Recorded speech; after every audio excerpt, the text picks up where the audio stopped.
I burn your clothes, you put your fist through the wall. You make me beg and then I make you crawl. Hey guys, so it's now Wednesday. I'm back in Saskatoon, here with the little dogs there. It didn't take you along for the rest of my day yesterday, as I was saying that pretty much just had a few Skypes, drove back to Saskatoon, went back to the gym, got home last night from the gym at about 10:30, got some groceries, and then I did some work, edited a YouTube video, got to bed around like 2-ish again. So I really need to snap out of this sleep pattern. I go to bed super late and then I slept in until about 8 this morning, which to some people isn't really sleeping in, but to me it is. I like to be up around like 6 or 7 so that I can get a lot done throughout my day. So tonight my goal is going to be going to bed earlier so that I can be up earlier tomorrow. So this vlog wasn't really anything too exciting. Just me pretty much traveling to Regina and just talking to you guys. So I wanted to add a little bit of value to this vlog so that you guys can kind of take something away from it. I want to do a little bit more like informational vlogs and stuff to kind of help you guys. I feel like lately I've been doing a lot of like day in the life kind of stuff, which some people like to see me, what I do kind of with work and how I balance everything like running a business and prepping and whatnot. So I'll still keep doing that stuff, showing you what I'm eating, training, etc. But I also want to add some value to your guys' life with some information that I can share with you guys too. Finally just got a good shower. Finishing up check-ins with clients, and I figured that I would kind of show you what I do when I do my check-ins with clients. I don't think I've ever kind of showed you guys what I do as like a little process. I only have like 4 or 5 emails left to answer. I did a bunch actually while I was doing cardio this morning, so I was being efficient with my time. So basically I'll kind of answer from the bottom up, so whoever sent me their check-in first, I'll get those ones that, done in order from there. So if you're late, then you get a later answer. So that is that. I get my clients to send check-ins by 9 a.m. on their designated day. So I usually have competitors check in on Saturdays, and then I usually have my lifestyle clients on Sundays. But then I have some clients who are, yeah, stop working. I have some clients, I have actually like a decent amount of nursing client, like people who are nurses, so, or people who work shift work. So some people send it on like a Thursday or a Monday kind of thing, which I'm perfectly okay with as long as I know, and that I'm expecting it, because I don't want them to send it on Monday when I think that I'm expecting it on Friday, and then I'm thinking that they just skipped their check-in kind of thing. So I usually just ask them to shoot me a text and let me know. So I'll kind of just go through my emails. I'll show you kind of an example of one. They'll send me their progress pics, and then some of them do measurements for me and their weights. And then she sent in a separate email her check-in questions. So these are the questions. You can see how some of them are like 3 pages long, and then others are like 3 lines. So kind of depends on how that person's week went, how thorough they are with their check-ins. I always tell them, you know, the more information that you give me, the more that I can help you. So if someone was not sleeping this week, or they were very stressed, or like different things like that, if they have their period, like all these things affect your hormones and they affect how your body's going to change. So it's good for me to know these things. That way, if their body isn't changing, I can take a look at, okay, if their week was normal and their body's not changing, then I need to change something about their macros and cardio or training or whatever. But if their body didn't change and yet they had like, you know, all these different stresses, they were sleeping 2 hours a night, all these different things, then it's quite possible that we could give the macros another week and probably see changes. So that is that. I have a folder for all of my clients on my computer, so it's kind of what it looks like. I have like my my MC Fitness and Nutrition folder, and then I just have a whole bunch of like articles and things saved there, clients, and then all of my clients have their own folder. And then you can see I have like a whole bunch of other just like files that I've saved, like articles, research, things that I send out to clients, like nutrition things, whatnot. Let me open up. We have a client here. So you can see I've saved all of their progress pictures. I've them labeled so that I can compare. Measurements document, whether they send me measurements or not. I still have a document for everyone, and because I have a chart I keep their macros right there. And then I also keep their cardio so that I know what they're doing, because it's easy to lose track. And then I have all of the programs that I've created for her. And then this is a competitor, so I made her a peak week meal plan as well, that I changed every day for her too. So that's kind of what I do. I'll like go through their check-in, I'll save the pictures, label them, put them in the folder, read through their check-in, see if there's change in their pictures. I'll compare them to their previous week, and then I'll compare if they sent me measurements. I'll compare those or their weight. Not everyone sends weight and measurements, and that's okay, because it's all about the pictures and how they're feeling too. So questions that I usually ask in my check-ins, slightly different for competitors and lifestyle clients, but I'll just show you what I do for lifestyle clients. So things like, how are you feeling emotionally, mentally, physically? How hungry were you this week? How's your mood been? Have you slept? How's your training? How much effort did you put in this week? What are your stress levels like this week? Are you within 5 days of your period? That one's a funny one because I don't take it out when I send it to my male clients, and they always have something clever to say back about that. What did you do well this week, and what can you improve upon next week? So kind of helping them set some goals. And then questions or concerns. So just kind of helps them reflect on their week, because I think it's pretty easy to just go through your weeks and then all of a sudden a month has passed by and you don't really know what you've accomplished or what you can work on. So it's good to just be like self-aware of how you're feeling and how you're reacting to certain things going on in your life. Lemon, stay out of the garbage. Forgot to tell you, when you were gone that one day and they were here all by themselves all day on Wednesday, she got into the garbage and it ripped up some of the shit in there. Oh, it was no. all over the living room. Oh my god. I forgot to tell you that. I don't know if you guys heard that. I'll put that in my vlog. Our naughty dogs. Trying to get in there again. Yeah, so I just kind of wanted to take you guys through briefly how I kind of do my check-ins with my clients. And then I'll read, once I read all their answers to the questions, then I'll send them a response back, obviously.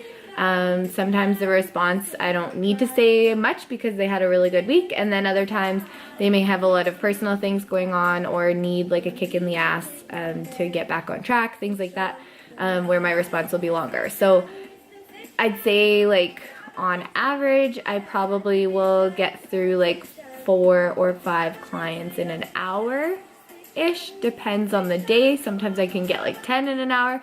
Other times I get 3. So it also depends on what I have going on that day too. Sometimes on Sundays I don't have anything else going on, so I kind of do a couple check-ins, eat some food, kind of go through it slower. And then on a day like today when I have a lot more going on, I try to be efficient with my time. So that's kind of how I do it. It's almost 2 o'clock. I'm gonna finish up these check-ins and then we will get the day going. And I don't know why I did this. I was we'll get the day going. I'm so weird.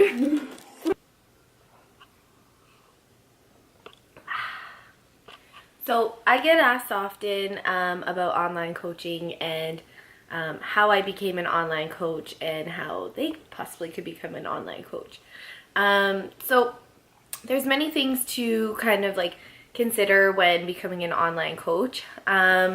First of all, it doesn't matter if you have 1 million followers on Instagram or 100 followers on Instagram. That doesn't dictate whether you'll be a good online coach or not. However, it will obviously help you get clients.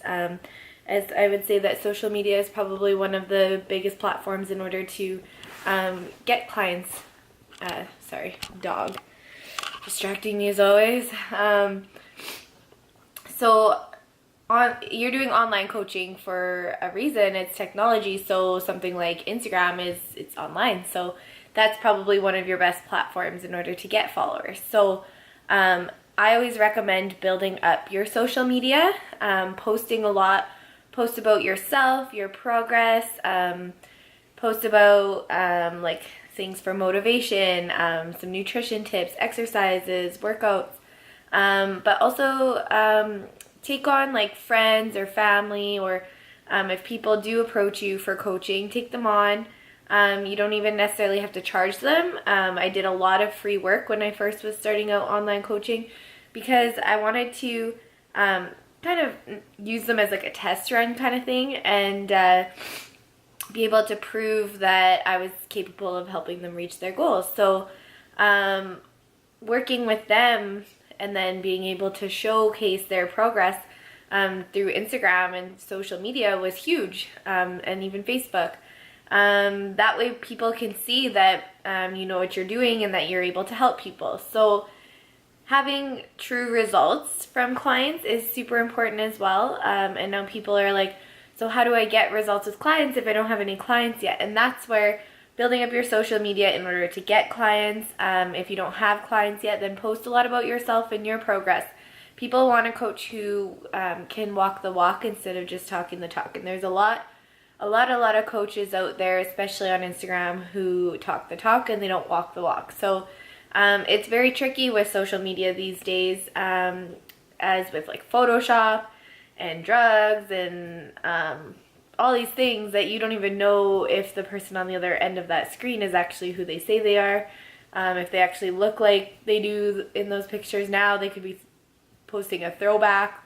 You have no idea. So even them posting progress pictures of their clients, you don't really 100% know. So that's where also, as a client, I always tell people to recommend like asking and like talking to some of their current clients, find out who they are, and ask for feedback. So that's also another way that you'll get a lot of clients is through referrals. So by starting off with maybe 1-2 clients, they might refer you one other person, and then you'll have 4 or 5 clients. You might get referred 2 more people, and then through referrals, excuse me, I would say that like probably 50% of my clients come through referrals and 50% come through Instagram.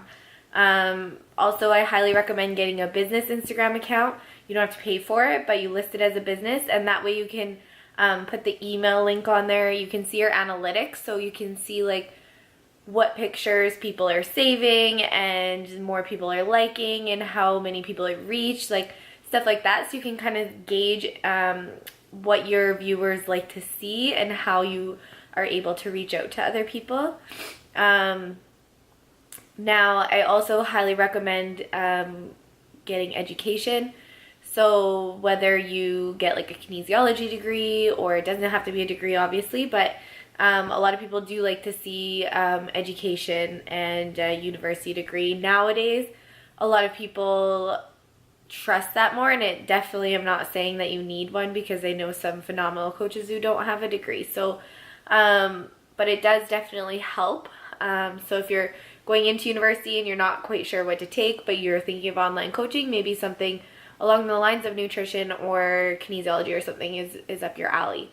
Other than that, obviously you can get like your personal training certifications, like something like CSEP, or you could get NASM or CanFit Pro, like that kind of stuff. That just shows that you basically know what you're talking about. But at the same time, Joe Schmo, anyone off the street can get that kind of certification. So having that beside your name is not going to get you all the clients in the world. So it's still good to have that just as like kind of like a backup, saying like you do have some sort of education, but it's still, just by having that isn't going to get you clients.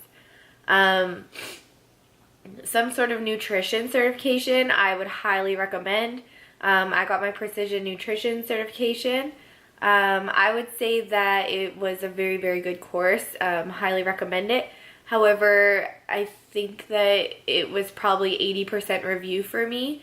I did still learn some stuff. Some of it was review, good review, and some was very applicable to clients, which I really liked, more so than what I took in school. But I did take like nutrition and advanced nutrition and stuff like that through university, and just from like trial and error with myself and clients and competing, and then also just like I read research and articles online nightly basically, and I've read other books on like nutrition and stuff that like I'm constantly updating my knowledge on what's out there. Nutrition is so huge that there's so much to learn that you can never stop learning. So that's a huge advice of mine, is like constantly be educating yourself, constantly be reading articles on training and nutrition and different articles and like research studies that they've done on things. Educate yourself on who like the top coaches are, and maybe even like reach out to them and ask for advice. So if you have any local coaches that you know of, reach out to them for advice. It's always good to connect with someone and find out like where you could maybe improve and whatnot. I also hired a business mentor, so her name is Mandy Thomas, and she's here in Saskatchewan. She does an amazing job. She helped me a lot with running a business, because I would say like I knew a decent amount of like obviously coaching side, but I didn't know anything about the business and like entrepreneur side. So she really helped me with that. So it was really good to connect with someone who has that kind of knowledge, because yeah, online coaching, it's not like you're running like a big store or anything, but it's still a business. You still need to know a lot of the ins and outs, have a waiver form, like liability things, like insurance, stuff like that too. And then like tax season, like all these things that if you don't really know much about, it's good to like reach out to someone and ask.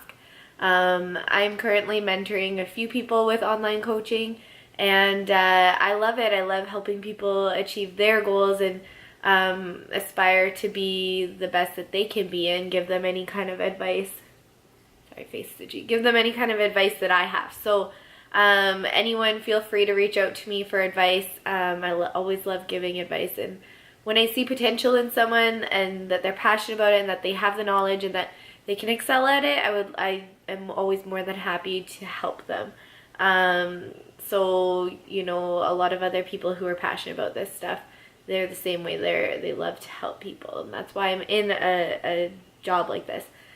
That's another tip that I have as an online coach. Don't go into this thinking you're going to make $1 million and that you're going to be famous right away and be the best coach right away and have all the clients. It takes time. I've been doing this for nearly 3 years now, and I also started off as a personal trainer, one-on-one training in a gym, and that really helped build up my clientele as well, because people would come into the gym looking for a personal trainer, and then they would work for me for a while. We grow together, and then when I started online coaching, they followed. So that's another piece of advice if you're looking for a lot of clients, is to do one-on-one personal training, at least to start, and then you can always switch to online coaching. So it's taken me years to get to where I am, and I'm also most certainly not where I'd like to be.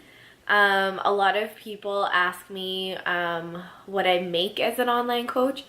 I don't like to talk about income, and I like to keep it kind of like disclosed. But I will say this, when I was both personal training and online coaching, I was making close to $100,000 a year.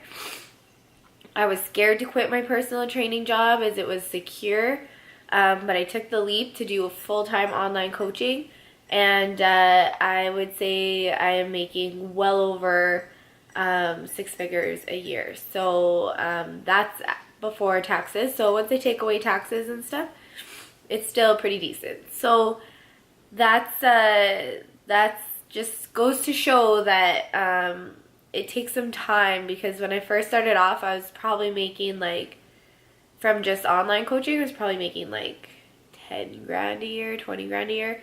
Mind you, I was still working other jobs. I was serving and getting into personal training. So that's where, honestly, it's taken me almost 4 years to double and then double and then double my income. So every year it kept almost doubling. So it's growing.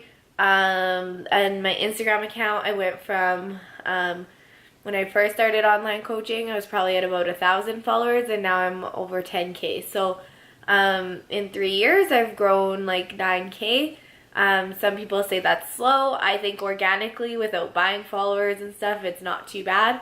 And I really only started posting a lot more in the last year. So the last year, I've really seen my business grow once I started posting. So that's a huge, huge thing to grow online coaching, is to grow your Instagram account.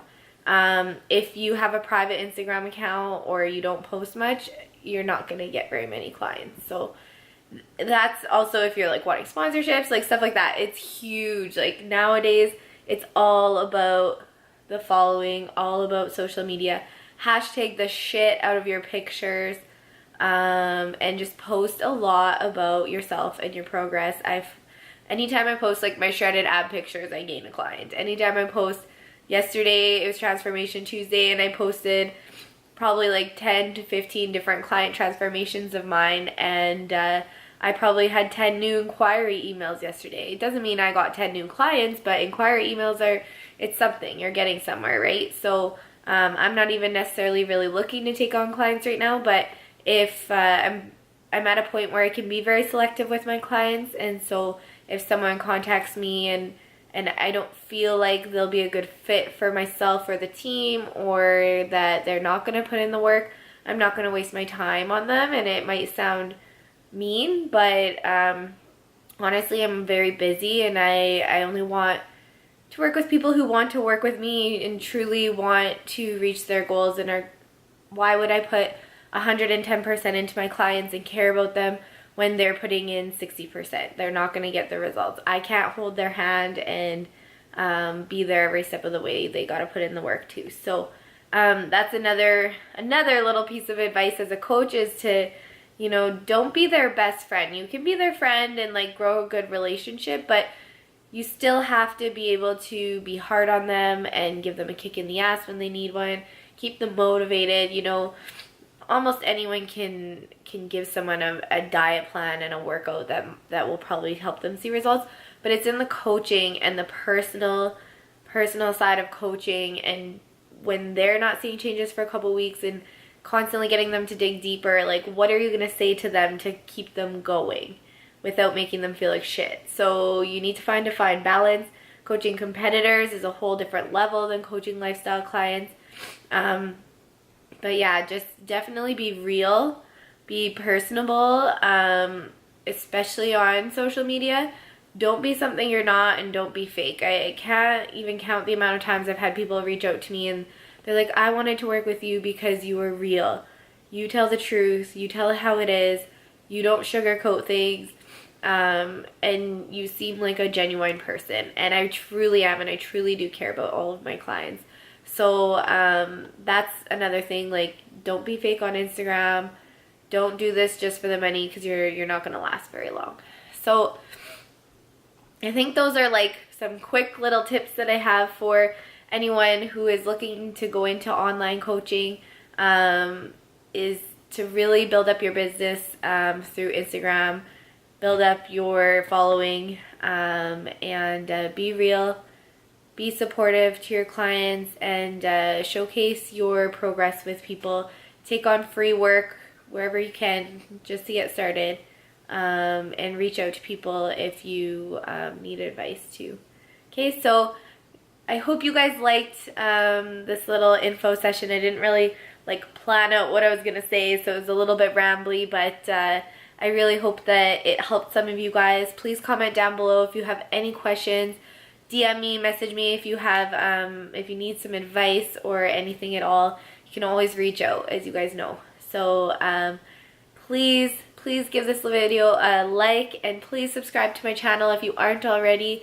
Now that I finally have my camera back, I'm trying to grow my YouTube channel, and I just learned how to tag on my videos so that more people can see it. So yeah, that's a big goal of mine, is to continue to grow this channel. Not necessarily, I don't care if I make income from it. I just really want to be able to reach a broader, a big audience, and be able to help as many people as possible, and make connections. So yeah, please like and subscribe, and I'll catch you guys tomorrow. I make you wait. I'm talking about